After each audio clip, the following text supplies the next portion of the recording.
Welcome, everyone. Thank you for joining us this evening. For those of you who are new to BPF, I'll just give you a quick introduction to myself, to BPF, our programs, the membership, and the format of the event today before we start. So I'm Zahra Shah. I'm a trustee of the British Pakistan Foundation, and I'm also the co-founder and non-executive director and investor at Seers, and I'll be the moderator for this evening.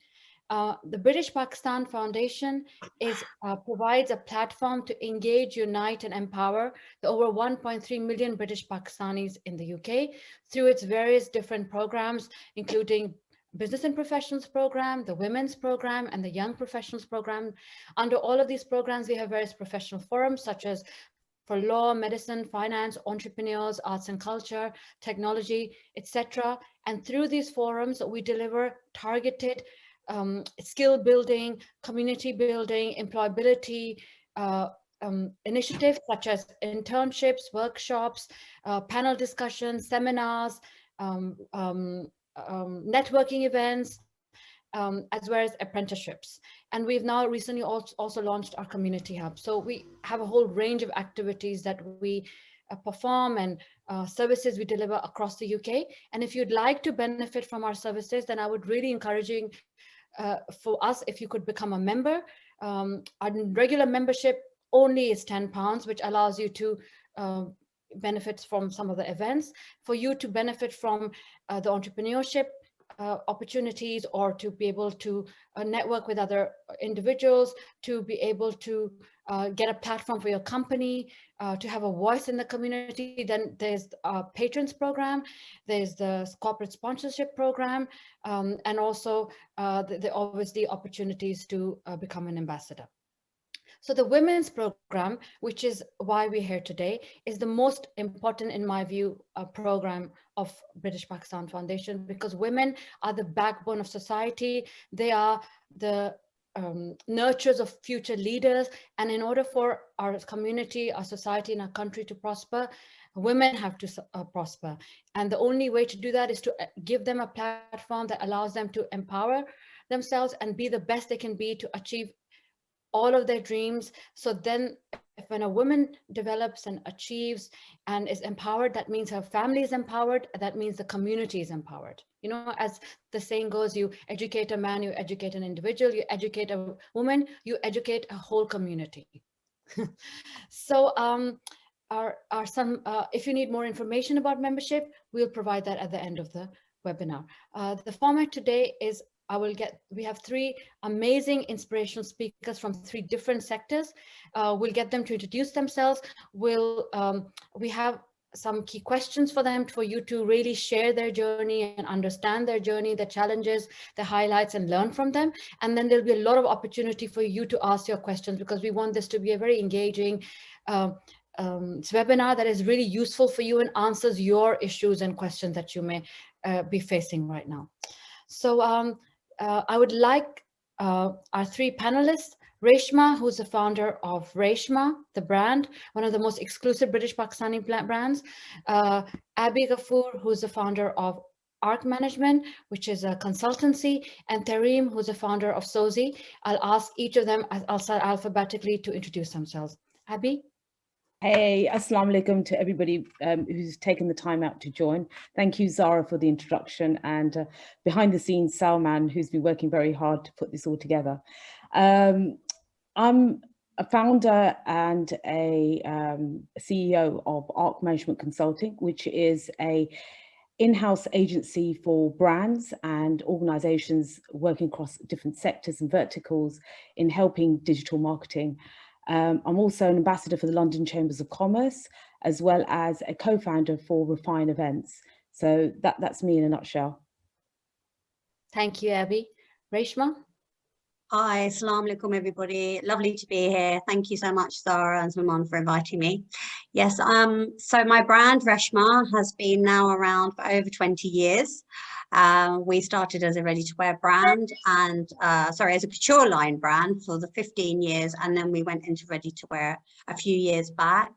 And we are known for bespoke bridal and couture. And now we have gone into ready-to-wear occasion wear, become a mainstream brand, and also launched Raishma Studio, which is our new print line, just kind of in the last few weeks.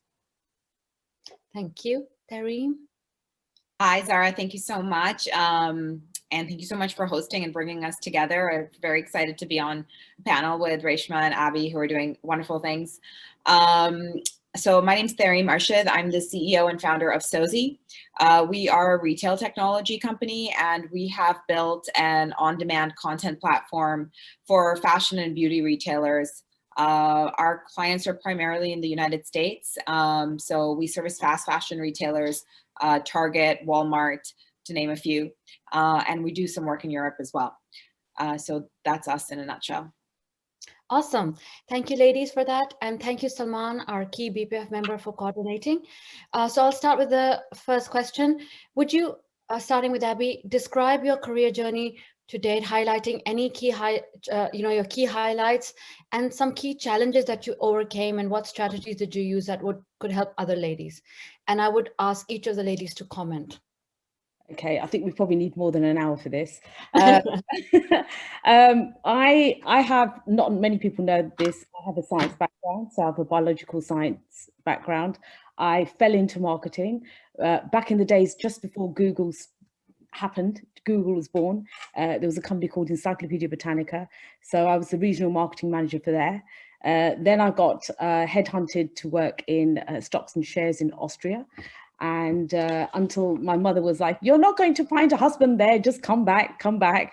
That led me to be hired by British Telecom, worked for Yale.com for 17 years. And that's where I really stuck my teeth into marketing. So I was a marketing consultant for them for 17 years, had 3 kids along the way, got married, had 3 kids, and had a really great career history with them. My highlights there, I consistently was recognized as being a top performer. I'm a gold award winner from the company, and that's one of my key highlights, which was quite challenging, having 3 maternity leaves, getting married, and then 3 maternity leaves at the same time. So that was quite challenging, as well as working for a blue chip company. I then, after having my 3rd child, thought, oh, I just cannot do this anymore. This is how we're going to work life. And it almost forced me to become an entrepreneur. It wasn't something I set out to be from the beginning. Loved my, company cars and my shares and all of that stuff. I had to kiss it goodbye and said, you're on your own, Abby. So I started ARC Management 10 years ago. And it was actually in the middle of the night when I was feeding my child, my 3rd child, and I had got this revelation, wrote a notebook and pen, wrote down this business plan. And by 6 a.m. in the morning, I had a business plan, registered my company the next day, and off I went. And I've been running that for the last 10 years. We've worked with some amazing brands. Amazing opportunities. We work with a lot of the luxury brands and have some really key success stories from there as well. I guess that's from not looking back. I've always tend to focus and look forward, and not having to see, oh gosh, this is such a big challenge, this is a big mountain to climb. I've tend to just look at it thinking, okay, throw me to the pack of wolves, I'll show myself. And I think if you believe in yourself and you believe that you can really do it and set yourself those goals, you can really achieve that. So my journey so far has been amazing. I'm in the process of launching UK's leading digital agency with an investor, which hopefully, it's because of COVID, things have paused and slowed down, but we're looking to devise an AI and data science platform for brands and organizations for their products. So that's pretty exciting. None of it I planned, of course. But I think if you embrace opportunity and you embrace what's coming to you and do the best you can, it's unbelievable. So that's my career journey. Zahra, do you want to add anything would you like? I think that's perfect, Abby, because I'm conscious of time, so I'll move on to Raishma now. Raishma, I'd love to hear your comments. Yeah, so I wanted to be a designer from the age of, I think, 8 or 10. And my journey began with a sewing machine at primary school. And I was very focused on being a designer. So I did a degree in fashion. And then I went and worked for Chelsea. I went to work for Elizabeth Emanuel for a year, did work placements. And then I was stubbornly determined to open my own boutique by 25. Which is how I did, by hook or crook, I did it. And it was an amazing experience to have your own business, but also a realization of how tough retail is, how tough it is to be doing bespoke and creating product 5,000 miles away to a customer that's sitting here in the UK telling you how they want their dress. So it was a very tough, challenging experience. In that time as well, I got married and I've had 2 children. Moved my boutique. I think my boutique's moved probably 4 or 5 times over this last 20 years. Now I'm in Marylebone. I started in Wembley, so I've been full circle. And being in fashion, it's very much about your passion. You know, you don't go into fashion and survive it unless you really are passionate about the product. It's not really, I would say, I never started it with money in mind. It was always something that I just loved to do. I love to create. So I have kind of changed and strategized over the years. I think I hit 40 and my youngest was 5, and I was very tired of just doing bespoke and being customer facing, and I wanted to be creating more and be front facing less. So actually for me as well, it was a light bulb moment one night, 5 a.m. that I worked out that I wanted to do. In my head, it was like an Asian ASOS, but it was actually ready to wear of my product line online. And at that time, 8 years ago, hardly anyone was doing anything like that.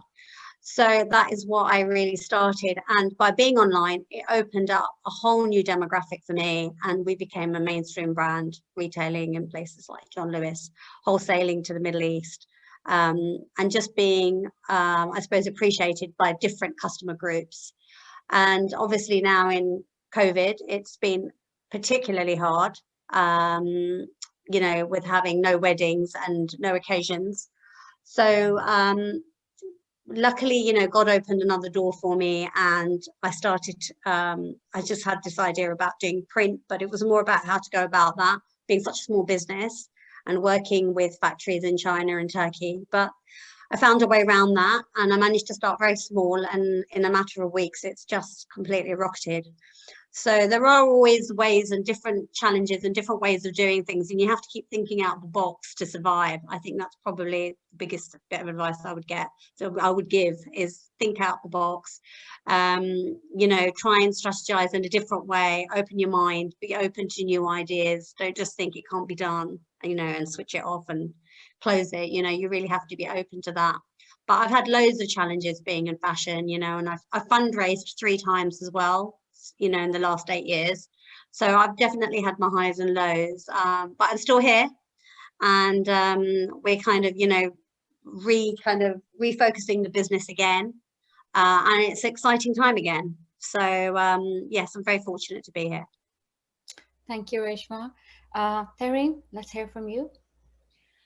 Okay, so my career journey, so I'll start with university. So I went to McGill University in Canada, and I studied finance and accounting, and I did as much history as my concentration courses would allow me to do, because that's, believe it or not, that's actually what my passion is. And then I qualified as a chartered accountant. I worked at Ernst & Young for almost 6 years, and I was an engagement manager there. I started out in audit, and then I was working in transactions cross-border between Canada and the US. And I was actually focused on the downstream gas and electricity sector. So very different career start than what I do now. I then decided I really wanted to come to London, which is the city of my birth, and the city of so many of our birth, and you know, greater than just in terms of like my individual birth, but also such a deep connection, obviously historically, to Britain, so, or to the UK, I guess. So anyhow, I really wanted to come there, so I decided to come, and I used the cover of an MBA. To convince my parents that that was all right, because they weren't okay with me just sort of hopping over the ocean and just doing, you know, whatever and nothing really is what I really wanted to do. So I did an MBA at LBS, only to have a good excuse to tell my parents. And in that time, I explored a bunch of different things. I always felt that the finance career was limiting me, and I had a lot more potential. So I worked very briefly at CNN during that time. I was a teacher for a bit. I just explored. And then I was jobless after graduating for longer than most graduates, because I just didn't want to give in to just another form of Ernst & Young. So like, I didn't want to go to an investment bank, or I didn't want to go to a consultancy. I just wanted to do something different. And then I actually ended up in advertising, which is not so traditional for MBA graduates. And then I was the director at M&C Saatchi for just over a year. And then I started my company. So that was advertising, and then I started a company in technology. So I'd say the biggest challenge in my career journey, and also in starting my business, were the pivots. So going from a finance career and then using my MBA to redefine myself, and then landing a job in advertising, that was a three-way pivot for me. I changed location, I changed industry, and I changed function. And then I did that once again when I started my business. So that basically, that was the biggest challenge. And I would say it's just like sheer audacity, really. That is how I overcame that challenge, and the just being unwilling to give in. And then I think that when you do that, sometimes time and luck plays in your favor, because if you're willing to take risks that other people are not willing to necessarily take, then you often come across opportunities that they've closed doors to. So I think a really good example of that is when I graduated from the MBA, most of my friends already had their jobs lined up. I didn't. So when that opportunity did come across, which was a really unique opportunity in advertising, you know, hardly anyone was applying for it. So I got kind of lucky in that sense, because they already started working. So I would say, you know, the biggest challenge for me in my career were the pivots. And I think the way I resolved them was basically, you know, you could call it stupidity. You could also call it courage. It just depends how you want to look at it. My dad would say the former. So yeah, that's my answer. Cool, awesome. It also would be interesting to find out what led all of you ladies to choose the specific sector that you did. I know that Tahreem kind of has already elaborated on that, but it would be interesting and for I guess the users to know as well, the attendees today. Abby, what made you really choose management consultancy particularly? I fell into it. So it was after I graduated over the summer. What happened was, we're looking for a job, and my friends was working at Britannica, Encyclopedia Britannica, and she was like, I know the crazy lady who's really looking for a work. She just graduated, and it was looking at, you know, marketing really, and I fell into it, and I just grew to love it. I gained my confidence, gained my experience, and thought, do you know what, I really, really like this, and did really well, got promoted 3 times, and didn't look back. But I find that my science, my creative side, my scientific side has helped the creative side. So it's helped me analytically in marketing, which is where the world is going today. So I fell into it. That's good to know. I know Raishma and Tahreem already elaborated on why they chose this sector. So I wanted to ask them instead, how important did they find in their journey, you know, having a support network? Because often women feel isolated.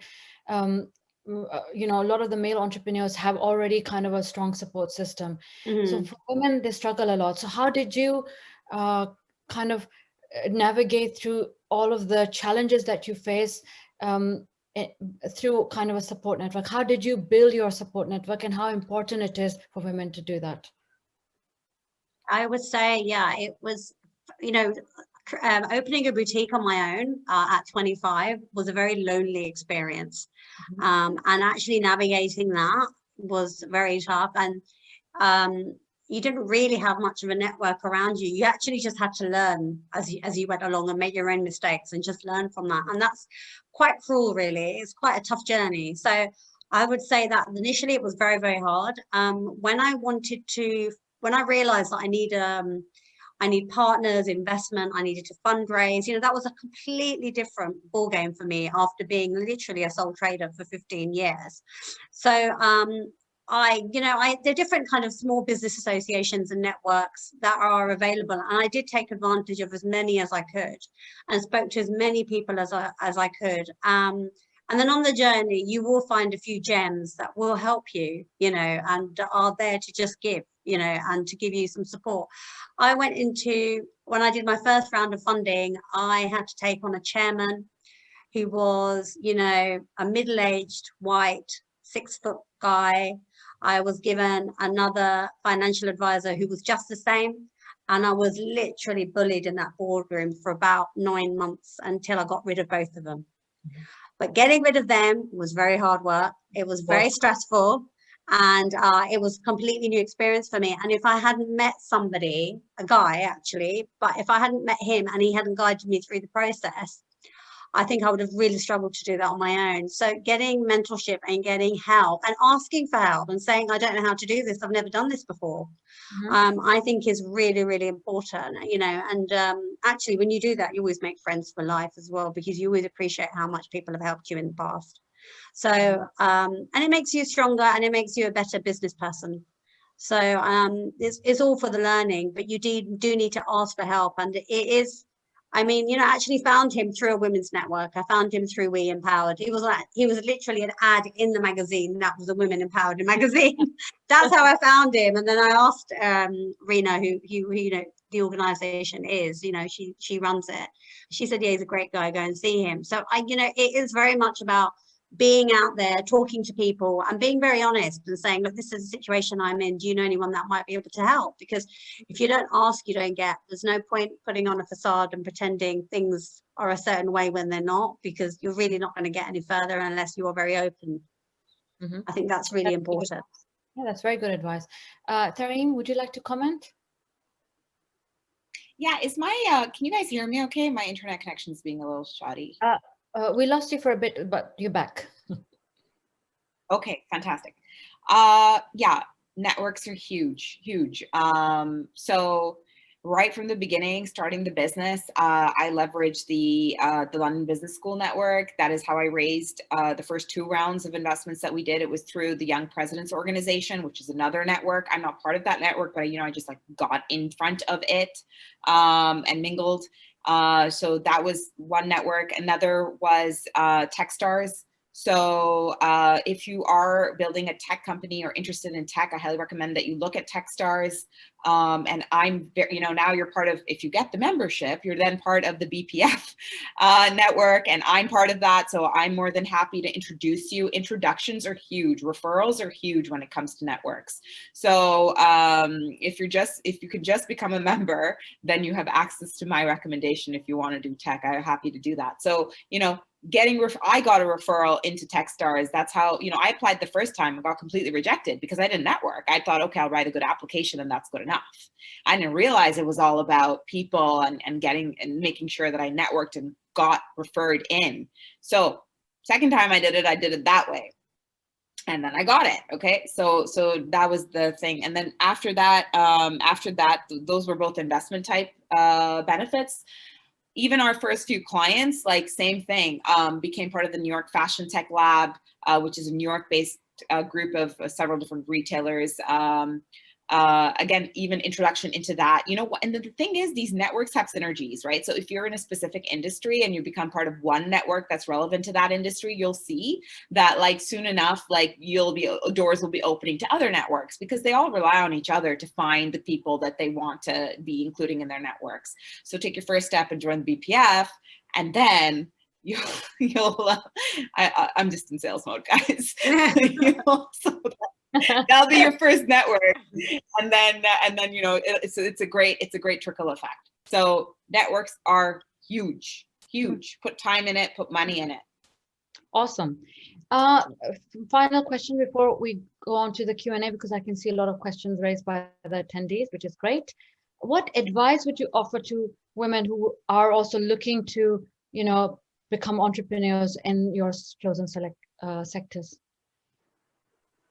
Starting with Abby. Could you repeat? Like 3 key tips. Okay. Starting, first of all, get yourself a good mentor. Deep dive in the marketing field.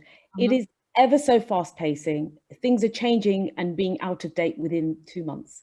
There's a lot of drive in data and AI in marketing. There's a lot of work being done there. So really take a deep dive into the industry, speak to mentors, get involved with the networks within the marketing industry is huge.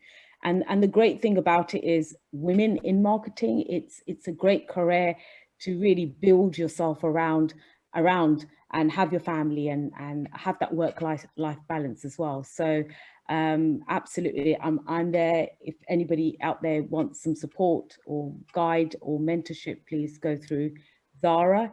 Like, I'm going to say the same as well as Tahreem, be a member, and then I'm happy to offer my services. Thank you, Abby. Raishma, to yourself, 3 tips. Well, going into fashion, it's a very, very tough and it's a high risk industry. So number one, I would say you have to be very, very passionate about doing it. You have to really want to do it. Do not think it's just something that you can go and dip in and dip out. You know, it's a tough love, fashion. So I would say number one, you need to really love it.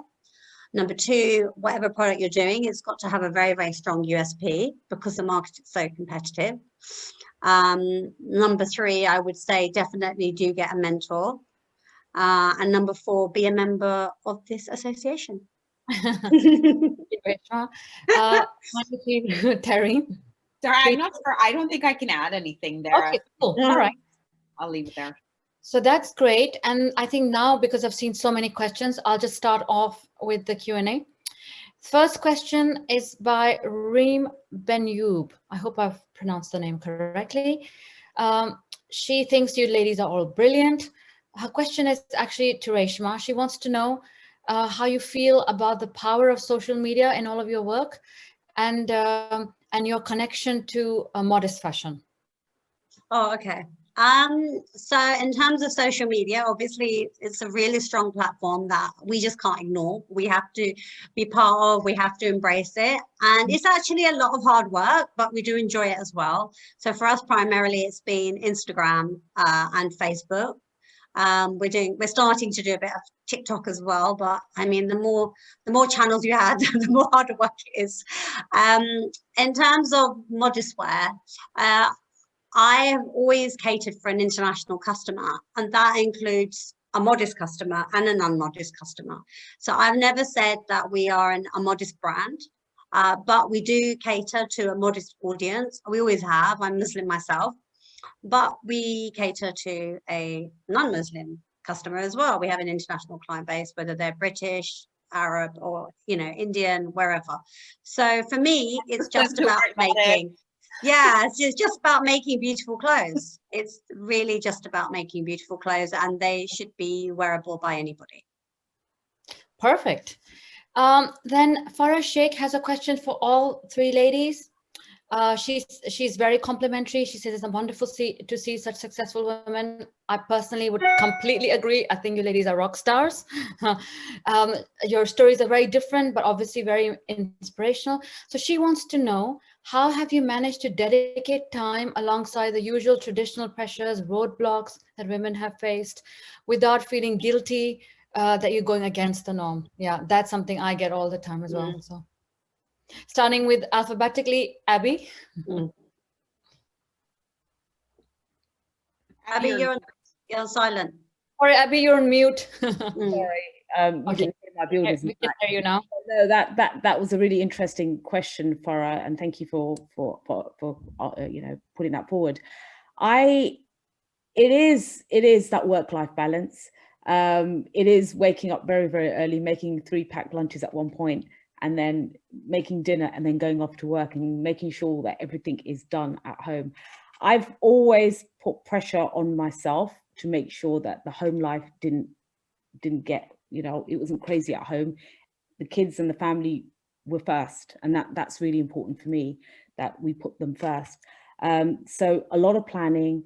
Get yourself, if you've got kids or you're thinking about having a family, get yourself a nanny, 100%. Outsource your stuff, get yourself a cleaner if you can, you know, and most importantly, if you've got family around, I think that's really, really important. So getting that support and also work-life balance, just, you've got to be super, super, super organized. And I'm naturally not an organized person, so you're forced to do it. Great. Tahreem?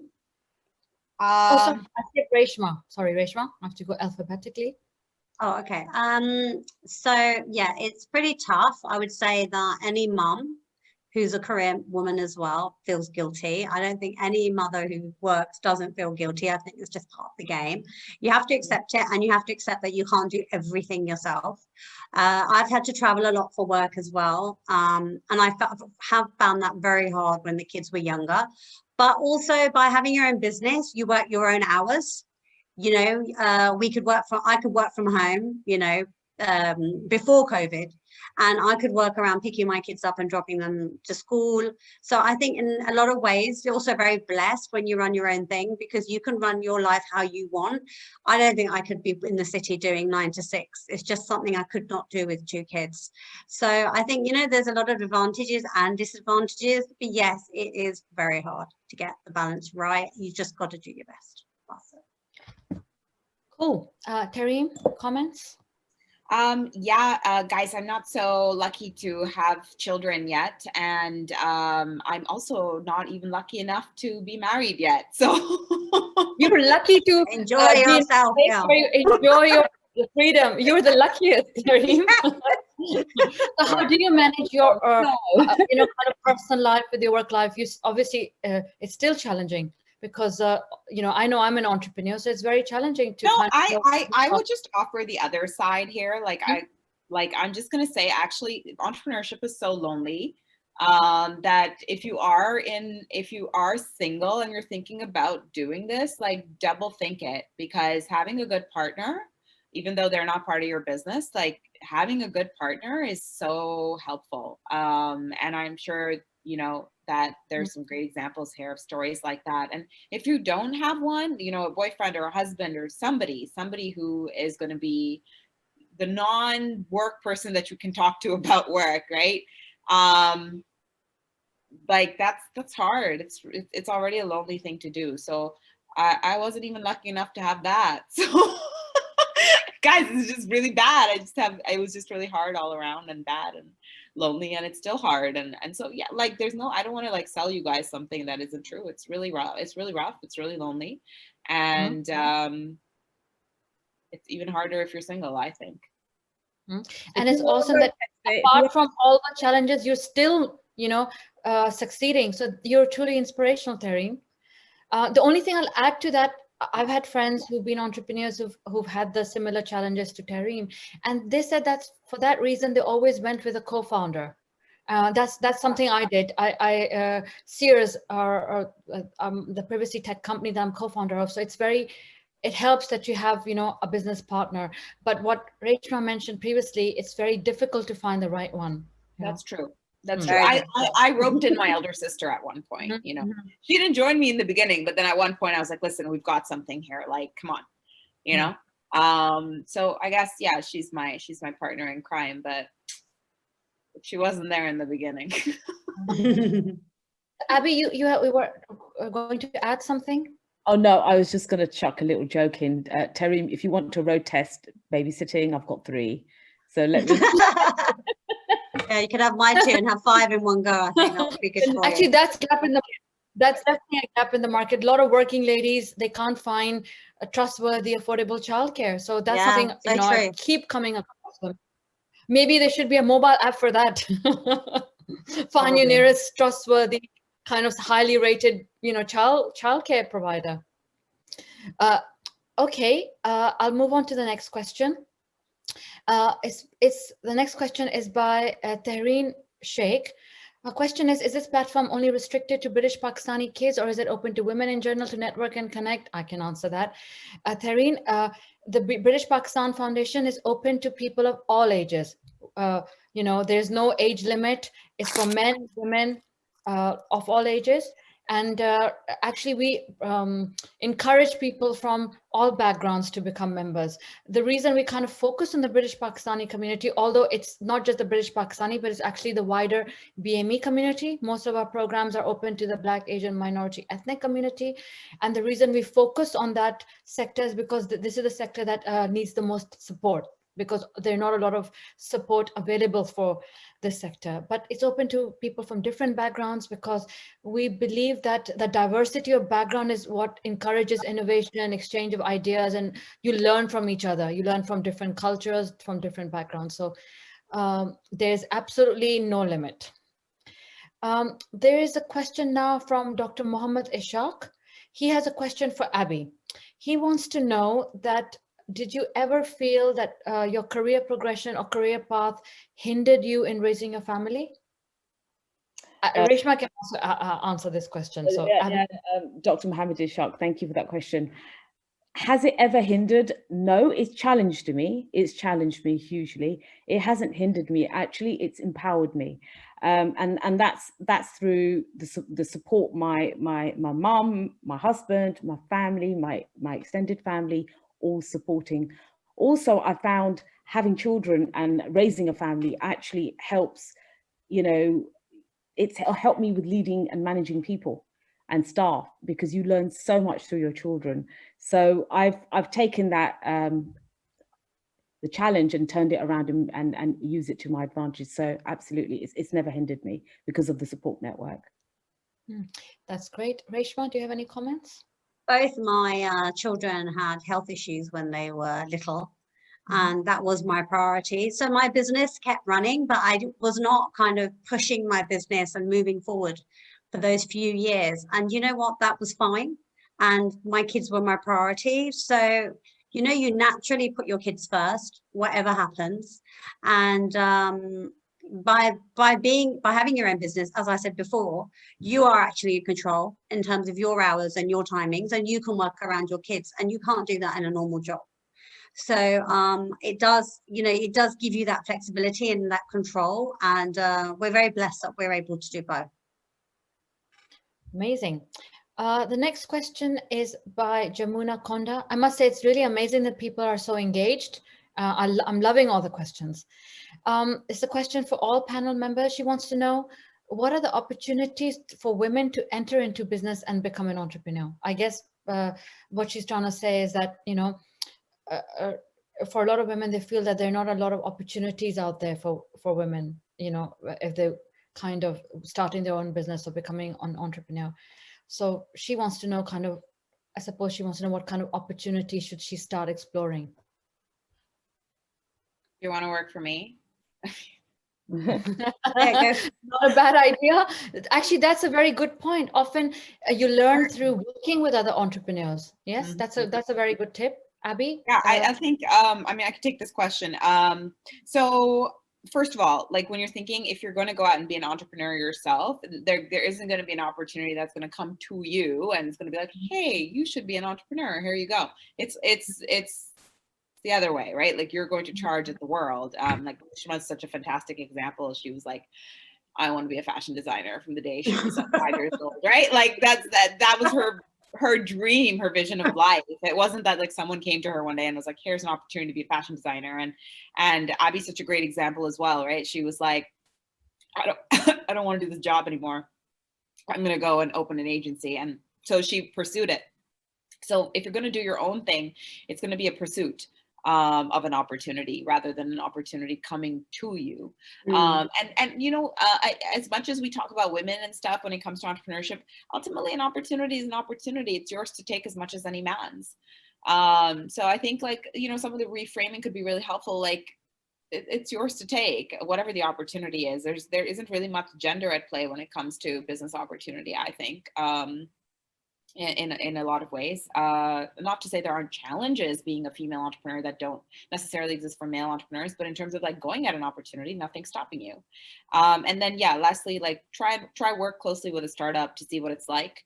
If you're trying to get a sort of a flavor or an understanding of what it's like to start a business, find something that is close to what you think you want to do and start working in it. I just jump in. That's the way you go about this. Yeah, that's good advice. Raishma, do you want to add anything to that? I think actually now it's even easier to start your own business. I think the opportunities that you see on social media, how brands, have just been created on Instagram. I think that it's easy to sell online. I think it's easy to be more visible. I think social media has opened so many doors. I think the online, there wasn't even online 20 years back, right? So things have changed dramatically, and you don't need to necessarily even have a lot of money to start something. You can start super, super small. You just need to test whatever you're doing. It's about testing. It's about trialing. It's about understanding your market. And that can be in whatever, Abby's field, my field, Tahreem's field. It doesn't matter. You just start small and you trial and test.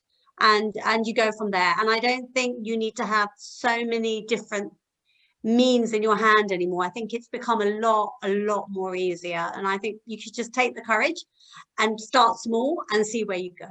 Yeah, that's a note you want to take down. Raishma said the most relevant thing in this entire conversation, which is you've got to test quickly, cheaply, and fail fast, learn, iterate, go back at it again, learn.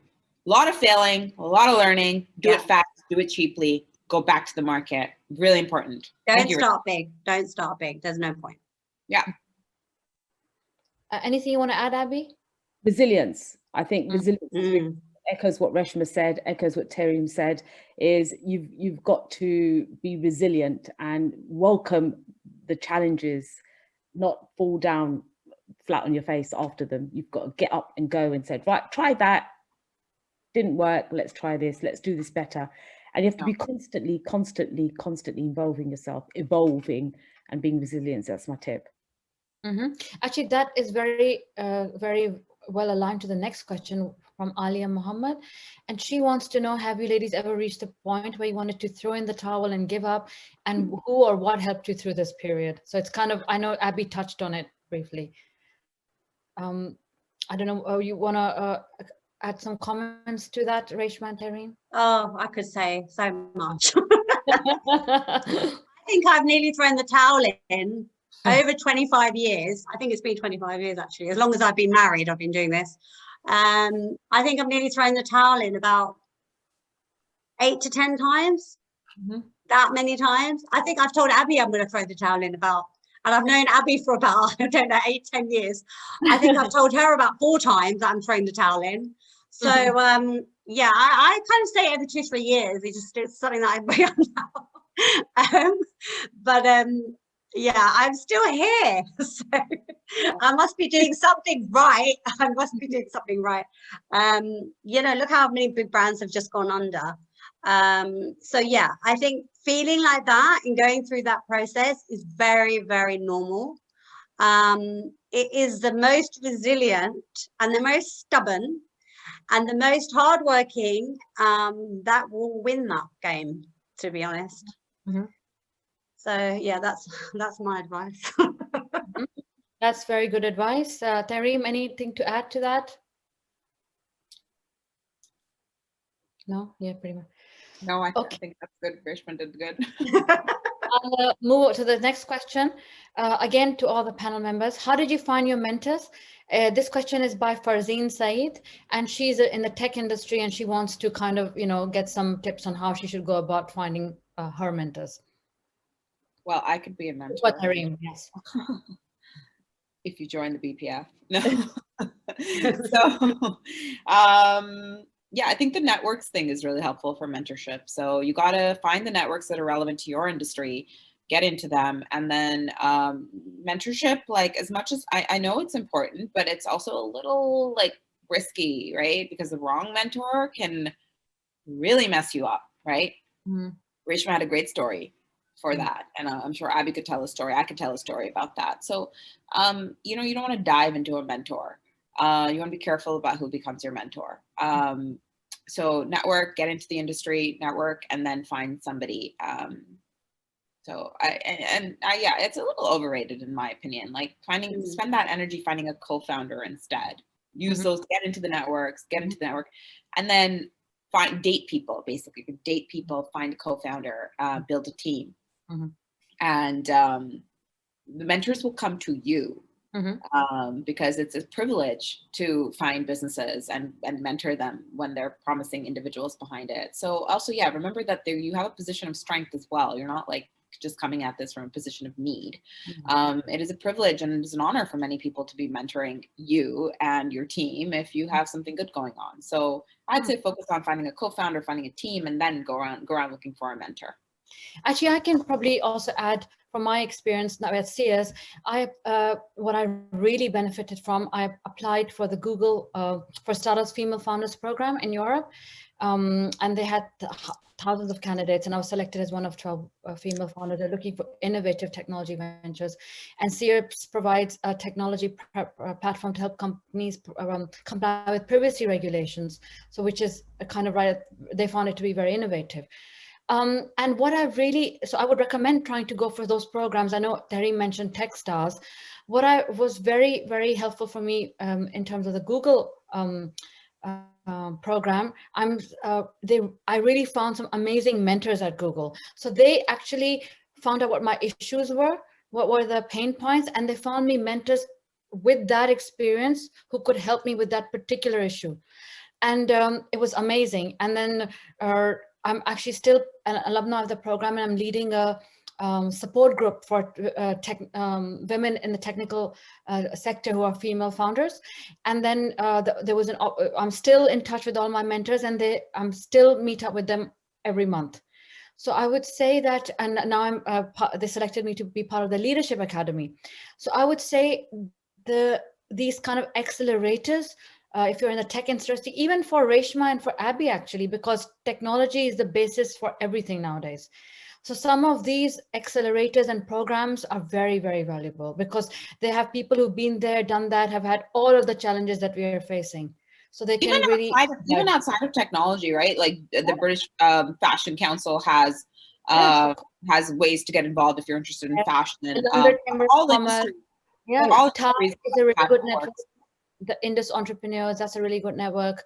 Apart from Google, there's Techstars, there's Grow F, which is just for female founders. So there are a lot of networks. Innovate UK, look at that. Yes, Innovate UK, London and Partners, that's the Mayor of London's accelerator program. I was part of it last year. Incredible program. I would really recommend the London and Partners. They're very helpful. Digital Catapult. So there's a long list. Perhaps we could even maybe I think share it. Resource, Zahra, that you could make available to members. Yeah, sure. So Fiserv, today it's been launched, the official launch of Fiserv, which is a group which is offering a £10,000 to start your business, or if you're already in business, they're targeting Black and Asian-owned businesses. So Fiserv has just launched today, and with that comes mentors and also financial support as well. They're giving a loan, which they don't want anything back. So I can put that in the chat if you like. Then the Thai women, because I'm co-chair of the Thai women program in London, and I just remembered that they also actually have a pitch competition for early stage and late stage startups founded by women. And if it's open to people, you can apply for it, and you have a chance to win over $135,000 equity-free prize money. So that's something that's only open to female founders. Okay, so our next question is by Sakina Hussain. She says this question is for Abby, but let's see if the other ladies can also comment.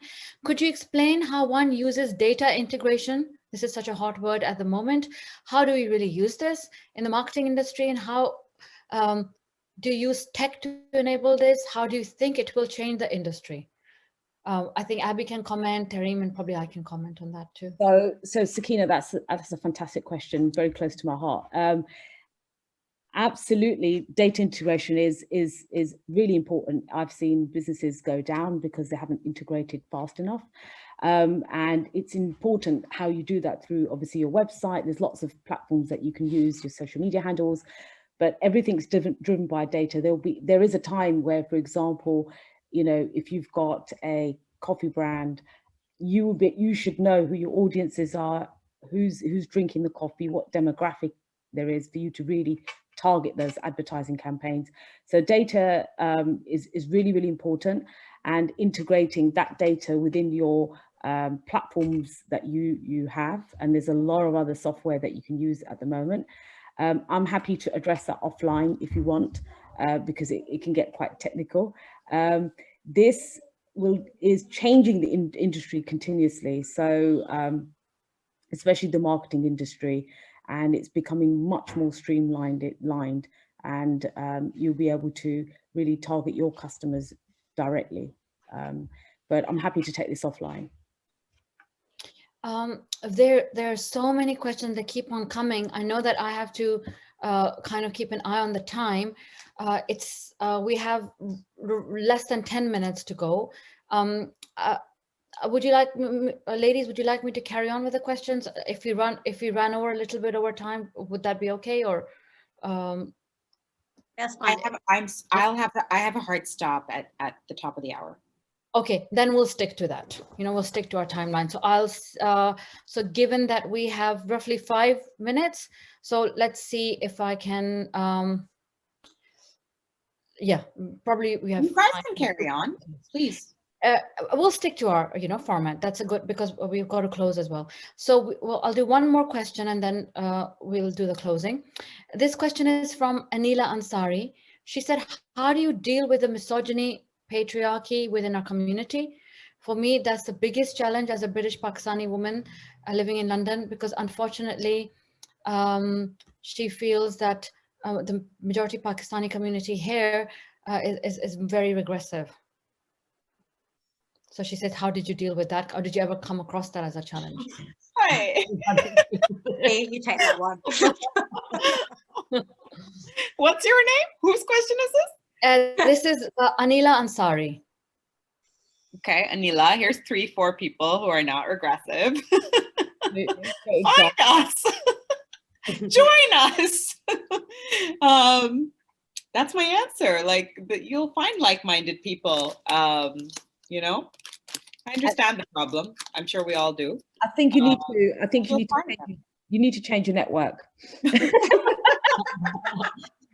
Yes, I agree. You need to change your network, and not to take her question lightly at all. Like, I fully empathize with it. I've never suffered it. I've never suffered it. I've never ever been.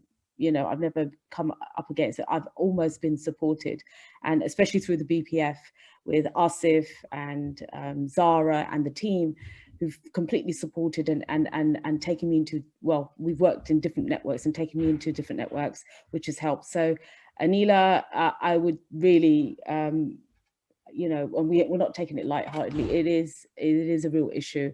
I would say change your network and look out for those people. Yeah, look for like-minded people and you'll find them.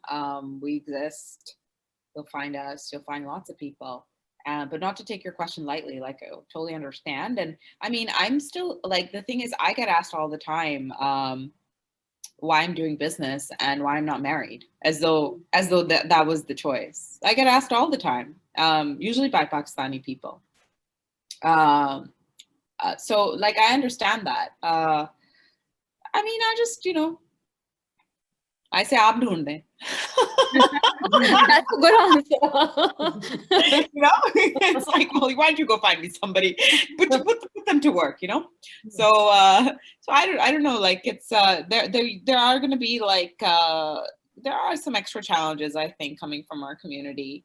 I think especially in England. You know what I did which was helpful to some degree? I changed my geography. So I got away from, like, my immediate family and even my immediate family friends and stuff, because I came to the UK, right? So I think that can help. Go to Canada. Yeah, that could help too. Okay, I'll stop the questions here because we still had so many, so which is a really good sign that is very engaging. What we might do is people can actually email their questions. So after this event today, the BPF team member will actually send you survey, and if you have any questions that are unanswered, please send your questions through and we can pass them on to Raishma, Abby, and Tahreem.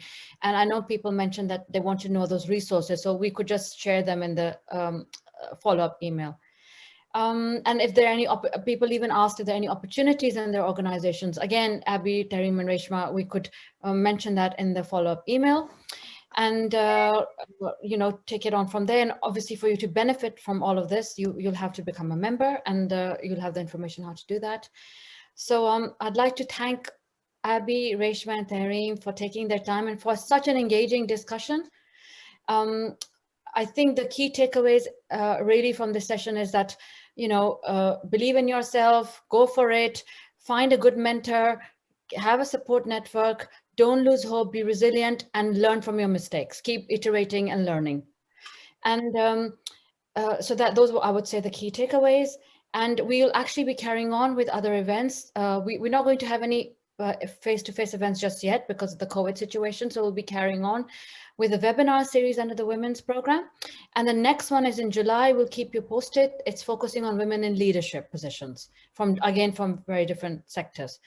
So we'll keep you posted on that. And if you have any questions or any feedback, as I mentioned, information that you need, please feel free to email us. And if you have questions for the panel members, you can see their social media handles. You know, you can please feel free to connect with Raishma, Tahreem, Abby, and myself on LinkedIn. Probably is the best thing because you can send an email. If you don't have LinkedIn, then you can also get in touch with us, connect with us on Twitter. Ladies, it was so wonderful being with you guys for an hour. It was really fun. And thank you so much, Zahra, for introducing me to Raishma and Abby. Thank you. I'm going to call it a night, guys, but hopefully see you in London sometime. Everyone, have a nice evening. Bye, everybody. Bye. Bye.